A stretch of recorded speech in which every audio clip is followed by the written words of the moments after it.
ጤና ይስጥልን ተመልካቾቻችን ይህ የአማራ ሚዲያ ኮርፖሬሽን ነው ከደሴ ስቱዲዮ ለሰዓቱ የተዘጋጁ ዜናዎችን ይዘን ቀርበናል ከዜናዎቹ ጋር ተመስገን አሰፋ አብራችሁ ቆያለሁ ኢኮኖሚያዊ ጠቀሜታ ያላቸውን ከ93000 በላይ አትክልትና ፍራፍሬ ችግኞችን በክረምት ወራት ለመትከል ዝግጅት አጠናቀቅ ያለው አለ የኮምቦልቻ ከተማ አስተዳደር ግብርና መምሪያ የአትክልትና ፍራፍሬ ችግኞችን ከመትከል ባለፈ ምርታማነታቸውን ለመጨመር ለአርሶ አደሮች ድጋፍና ክትትል እንደሚያደርግም መምሪያው ገልጿል። ዘገባው የሰላሃዲን ሰዒድ ነው። ደምስ አረጋ እንደሚከተለው ያቀርበዋል። በኢትዮጵያ ባለፉት ዓመታት በአረንጓዴ አሻራ መርሃ ግብር ተራቁተው የነበሩ አካባቢዎች ዳግም እንዲያገግሙ ማድረግ ተችሏል። ከጊዜ ወደ ጊዜ እየተለዋወጠ የሚገኘውን የአየር ንብረት ለመቆጣጠር የአረንጓዴ አሻራ መርሃ ግብር አይነተኛ ሚና ይጫወታል። በዚህም የኮምቦልቻ ከተማ አስተዳደር ግብርና መምሪያ ለ2017-18 የአረንጓዴ አሻራ መርሃ ግብር አስፈላጊውን የችግኝ ዝግጅት እያደረገ ይገኛል። ኢኮኖሚያዊ ጠቀሜታ ያላቸውን ችግኞችን በዚህ ዓመት ለሚከናወነው የአረንጓዴ አሻራ ማዘጋጀታቸውን በኮምቦልቻ የወይኑ ችግኝ ጣቢያ ተቆጣጣሪ ፈንታ ሁሴን ላሚኮ ተናግረዋል። 2016 ያዘጋጀ ነው እንደ አይነት ፍራፍሬ አልነበረም የነበረን የደን ዛፍ ብቻ ነው። ዘንድሮ ግን በተጨማሪ ፍራፍሬ ላይ ትኩረት አድርገን 10000 ማንጎ 2000 አቮካዶ 10000 ቡና ችግኙን ግዢ እንዳልደርስልን ብሎ ችግኙን ግዢ በመፈጸም የተሻለ ስፋት ላይ እየሰራ መሆኑን ገልጻለን። ቀጣይ እንደገና አሁን ቀጣይ ከዚህ የተሻለም ለማሻሻል እየሞከርን ነው። የተዘጋጁ ችግኞችን ለአርሶ አደሮችና በኢንተርፕራይዝ ለተደራጁ ወጣቶች ለማሰራጨት የቅድመ ዝግጅት ስራ መከናወኑን የገለጹት በኮምቦልቻ ከተማ አስተዳደር ግብርና መምሪያ የአትክልትና ፍራፍሬ መስኖ ልማት ቡድን መሪ ዳንኤል ጌታቸው ናቸው። ሀገራዊ የአረንጓዴ አሻራ ፕሮግራም ለማስኬድ በዚህ ዓመት ሞር በፍራፍሬ ልማት አርሶ አደሩን በማሳተፍ በግለሰብ ደረጃ በተፋሰስ ደረጃ እንደዚሁም ደግሞ በክላስተር ደረጃ አድርገን ስራ ለማሰራት የቅድመ ዝግጅት ስራ ኦልሞስት እየጨረስን ያለ ነው። በአጠቃላይ ከ40000 ችግኞች በላይ በእኛ የተዘጋጁ ያሉ ከዚህ ውጭ ያለው ደግሞ በከተማ አስተዳደሩ ዙሪያ ባሉ የከተማ ቀበሌዎች አሉ የገጠር ቀበሌዎች አሉ በኢንተርፕራይዞች በግለሰቦች እየተፈላ ያለ ቡና ከ93000 በላይ እየተፈላ ያለ አለ። እንደዚሁም ነው በኢንተርፕራይዝ ደረጃ ማንጎ አቮካዶ እነዚህ ኦልሞስት ወደ 60000 አካባቢ የሚሆን ቁጥሮች አሉ። እነሱን በግለሰብ ደረጃ የሚፈልጉ እናሰራጭላቸዋለን። ይህንን ግን በተደራጀ በክላስተር በጓሮ ዙሪያ አካባቢ በተፋሰስ እንዲተከሉ የማድረግ የቅድመ ዝግጅት ስራ እየሰራን ያለው። በቀጣይ ግብርና መምሪያው የአትክልትና ፍራፍሬ ችግኞች በስፋት ለአርሶ አደሩ ለማሰራጨት እንደሚሰራ ባለሙያው ጠቁመዋል። አርሶ አደሩ ከደከመ ከለፋ አይቀር የፊዚካል ስራዎችን ከሰራና አይቀር በባዮሎጂካል ስናጠናክራቸው ምርት ሊሰጡ የሚችሉ ወደ ምግብነት ሊቀየሩ የሚችሉ ኢኮኖሚ ሊያሻሽሉ የሚችሉ እነዚህ አትክልትና ተክሎችን በመትከል አርሶ አደሩ ዘርፈ ብዙ ጥቅም እንዲያገኝ ከተራራው ሳር ያጭዳል በጎን ደግሞ ፍራፍሬዎችን እንዲያገኝ ቡና እንዲያለማ ማንጎ እንዲያለማ ወጣቶችን በማደራጀት ስራ እንዲሰሩ በማድረግ ረገድ የተሻለ ጅምር ስራ አለ። እሱ ላይ ፎከስ አድርገን በቀጣይ ዓመት በዚህ ዓመት የጀመርነው ለቀጣይ አስፍተን እንሰራለን።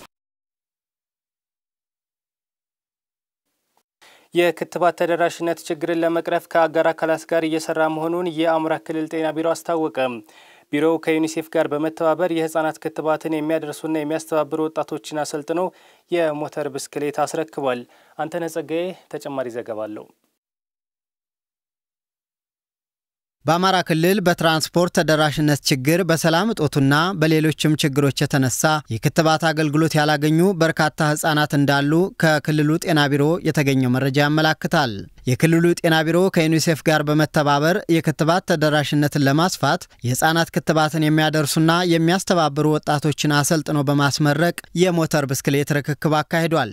ሰልጥነው የሞተር ብስክሌት የተረከቡት ወጣት ይልቃል አደመና ወጣት የኢየሱስ ወርቅ ይግለጡ የክትባት ተደራሽ ላልነበሩ የህብረተሰብ ክፍሎች ተገቢውን አገልግሎት ለመስጠት እንደተዘጋጁ ላሚኮ ተናግረዋል። ከኛ ወርዳ ሆነ ከ4 ሰዓት እስከ 5 ሰዓት እስከ 6 ሰዓት ከሚሆን ገጠር ቀበሌዎች አሉ እና በዚህም ተሳትፈው ዩኒሴፍ ይናል እድል አመጣልን በጣም ደስ ብሎናል። የኛን ህብረተሰብ የኛን እናቶች የኛን እህቶች ወንድሞች ለመደገፍ እኛም ቁርጠኛ ሆነን ተነስተን እዚህ ደረጃ እድል ላይ ለደረስነ በጣም ከፍተኛ ደስታዬን አገልጻለሁኝ። 6 ሰዓት 7 ሰዓት በእግር የሚያስኬድ የነበረውን መንገድ ዛሬኛ ባጭር በ10 በ15 ደቂቃ ውስጥ ተደራሽ እንድናደርጋቸው አንደኛ ራሴ ተጠቃሚ እንደሆነ ሁለተኛ እስከ ዛሬ ሲጎዱ የነበሩ ወይም ተደራሽ ሳይሆን ቀርተው በዚህ ምክንያት ተጎጂ የነበሩ ህፃናቶችን ከዚህ በኋላ ለታደጋቸው ለዚህ ተመራጭ መሆኔ ደስተኛ ነኝ። ተግባሩ በመልክዓ ምድራዊ አቀማመጥ ለተሽከርካሪዎች አስቸጋሪ የሆኑ አካባቢዎችን ለመድረስና የክትባቱን ደህንነት ለመጠበቅ ያስችላል ያሉት ደግሞ የደቡብ ወሎና የሰሜን ጎንደር ዞን ጤና መምሪያ ኃላፊዎች ናቸው። በእኛ እንኳን ብንወስደው በአምባሰል ጃማና ተንታ ወረዳ ላይ ናቸው ፎከስ ኤሪያዎቻቸው። ከዛ አንፃር አንዱ ክትባቱን ማድረስ ነው በጊዜ በጥራት እና ጥራቱን የጠበቀ ክትባት ለህፃናት እንዲደርስ ለማድረግ ነው። ሁለተኛ የጤና ኤክስቴንሽንን የስራ በርደንም በመቀነስ በኩል ሚናው ከፍተኛ ነው። ድራይቭ ኢኒሺየቲቭ ይሄን ፕሮግራም ይዞ በመምጣቱ በተለይ እንደኛ ዞን በከፍተኛ ደስታ ነው የተቀበልነው። ጃናሞራ ወረዳ ላይ ወደ 6 ጤና ጣቢያዎች አሉን። በየዳ ወረዳ ላይ 4 ጤና ጣቢያዎች አሉን። በእነዚህ ላይ በእጅጉ የጎላ አስተዋጽኦ ይኖረዋል ብለን እናስባለን። የአማራ ክልል ጤና ቢሮ ምክትል ኃላፊ ገስጥ ጥላሁን ፕሮግራሙ የክትባት ተደራሽነትን ለማሳለጥና ለወጣቶች የስራ ዕድል ፈጠራ ፋይዳው የጎላ እንደሆነ አስገንዝበዋል። በቂ ጥናት ተደርጎበት በቂ መረጃዎች ከመነሻ ቦታው ተወስደው የተጀመረ ፕሮግራም ነው። አሁን የጀመርነው በ4 ዞኖችና በ10 ወረዳዎች ነው። ገና እናስጀምረው ነው ፕሮግራሙን። ያልተደረሱትን ለመድረስ ትልቅ ፋይዳ ያለው ፕሮግራም ወጣቶቹን እዛው ሳሉ የስራ ዕድል የሚያገኙበት የጤና አገልግሎቱንም የሚያስፋፉበት እንደ ሲድ ወይም እንደ መነሻ ካፒታል ሆኖ የሚያገለግል ነው። ፕሮግራሙን ዘላቂ ለማድረግና ወደ ሌሎችም አካባቢዎች ለማስፋት በቁርጠኝነት መስራት እንደሚገባ ተመላክቷል። የህሙማንን የጤና እክል ለመቅረፍና የሆስፒታሉን አገልግሎት አሰጣጥ ለማሻሻል ትኩረት ሰጥቶ እየሰራ መሆኑን የወልዲያ አጠቃላይ ስፔሻላይዝድ ሆስፒታል ገለጸ።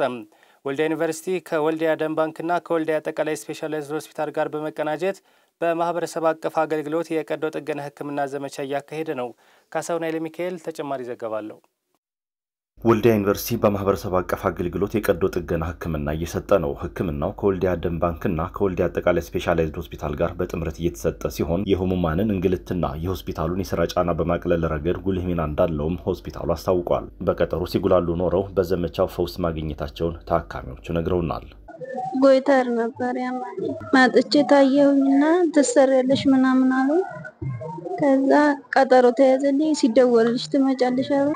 ህዳር አንስቼ ነው የጠበቅኩት። ተደውሎልኝ መጥቼ ተሰራ። ካመመኝ ቆይቷል። ያሞት ጠጠር ነው እንዲወጣ ቀጠሮ ተሰጠኝ። ባለፈው አርብ ደወሉልኝ ማለት ነው። እዛ መጥቼ ተሰራው ትናንት። በወልዲያ ዩኒቨርሲቲ የጤና ሳይንስ ኮሌጅ መምህርና የዘመቻው አስተባባሪ ዘላለም ደጃዝማች የተለያዩ የሙያ ስብጥር ያላቸው የዩኒቨርሲቲው የጤና ባለሙያዎች በዘመቻው መሳተፋቸውን ነግረውናል። ከወልዲያ ዩኒቨርሲቲ ወደ 20 አካባቢ የሚሆኑ ባለሙያዎች በሁሉም የሙያ ዘርፍ ነው እየተሳተፉ የሚገኙት። ወደ ኬዞቹ ስንመጣ ከፍተኛ ቁጥር የሚይዘው ጎይተር ወይም ይሄ የእንቅርት የምንለው ነው።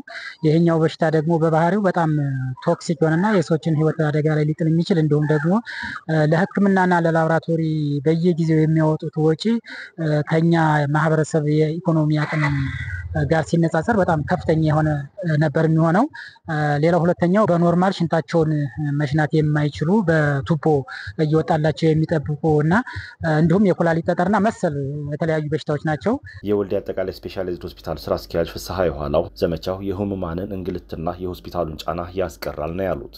እነዚህ ታካሚዎች 1 ዓመትና ከዛ በላይ የኛን አገልግሎት እየፈለጉ በተለያየ ምክንያት ግን እኛ አገልግሎት ያልሰጠናቸው ቤታቸው ውስጥ ሆነው ችግራቸውንም ህመማቸውንም ይዘው የተቀመጡ ታካሚዎች ናቸውና ስለዚህ በአንድ በኩል ተቋሙ ላይ ያለውን ጫናና ሎድ በመቀነስ እንደዚሁም ደግሞ ተቋሙ የሚሰጠውን የአገልግሎት ጥራት ከፍ በማድረግ ደረጃ የሚኖረው ዋጋ ትልቅ ነው።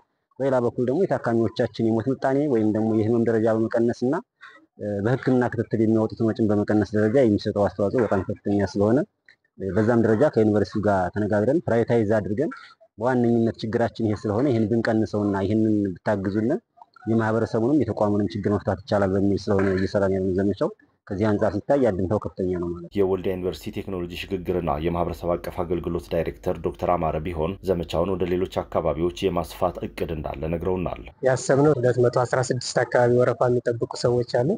እነሱን ተደራሽ ለማድረግ ነው። ወጪዎችን በተመለከተ በጋራ የሚሸፈኑ ነው የሚሆኑት። ማህበረሰቡም የራሱ የሆነ እኛ በረክተው አስተዋጽኦ አለ። ሆስፒታሉ ዩኒቨርሲቲው እንደዚሁም ደም ባንክ ደግሞ ደም በማቅረብ በጋራ የሚሸፈን ወጪ ነው። ዘመቻውን እንግዲህ ከወልዲያ በማሻገር ወደ ዋግ ኽምራ መውሰድ እንፈልጋለን። ከዚህም ደግሞ አቅሙ ያላቸውና የመስሪያ ቦታ ያላቸው ወረዳዎችም ካሉ እና ብዙ ችግር ያለባቸው ዳሰሳ ጥናት በማድረግ እንደዚህ አይነት ዌቲንግ የሚጠብቁ ህመምተኞች ያሉባቸው ቦታዎች ላይ ቢያንስ ለቀጣይ ዓመት 2 ፕሮግራሞች ይኖሩናል ብለን አስባለን። የቀዶ ጥገና ህክምና ዘመቻው እስከ ሰኔ 22 የሚቆይ መሆኑ ተመላክቷል። የተከበራችሁ ተመልካቾቻችን ከአሚኮ ደሴ ስቱዲዮ ለሰዓቱ ያዝናቸው ዜናዎቻችን እስካሁኖቹ ናቸው።